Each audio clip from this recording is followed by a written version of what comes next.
అందరూ కూడా అన్ని మంచినీళ్ళకి పెట్టడం ఏంటి, మంచినీళ్ళకి ఇవ్వడం ఏంటి, మా వాటాలు మాకు రాకపోవడం ఏంటి, మంచినీళ్ళకి రాకపోవడం ఏంటి, మీరు అన్ని మంచినీళ్ళకి పెట్టేస్తే మా పరిస్థితి ఏంటి అనేటటువంటి ఆలోచనతో చాలామంది గౌరవ సభ్యులు ఇవాళ వాకౌట్ చేయడం జరిగింది. మీటింగే ఫారం పెడదామంటే సర్వసభ్య సమావేశం పెడదాం అనుకుంటే సర్వసభ్య సమావేశం రివ్యూ సమావేశంగా మారి వాతావరణం వచ్చింది. దానివల్ల ఇప్పుడు మీరు రాకపోవడం వల్ల ఏ అభివృద్ధి ఆగదు. ప్రజలకి అభివృద్ధి చేయడానికి పవన్ కళ్యాణ్ గారు, చంద్రబాబు నాయుడు గారు కంకణం కట్టుకున్నారు. ఈ మంచినీళ్ళు ప్రజలకి మంచినీరు దాని పేరే మంచినీరు.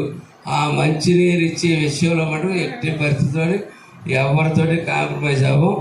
ఎట్టి పరిస్థితుల్లో ఆ మంచినీరు ఇచ్చి తీరుతామని చెప్పి ఈ సభాముఖంగా వాటర్ వర్క్స్ విషయంలో నేను చెప్తాను.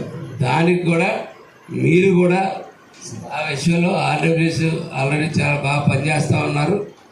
అట్లాగే దీని మీద ప్రత్యేకమైన దృష్టి మీ డిపార్ట్మెంట్ పెట్టి మార్చి నాటికి 4 ఎండి టైము, నీళ్ళు ఎక్కడికెక్కడ ఇబ్బంది వచ్చి టైము, ఎండలు వచ్చే టైం మార్చి నెలాఖరు నాటికి మనం ఈ విషయం ఏదైతే మనం టోటల్ 2 మండలాల్లో మంచినీరు ఇద్దాం అనుకుంటున్నామో ఆ 2 మండలాల్లో మంచినీరు ఇచ్చేదాకా మీకు ఒక హెల్ప్ మాకు కావాలని చెప్పి కోరుతాం. అలాగే సార్, థ్యాంక్ యూ సార్.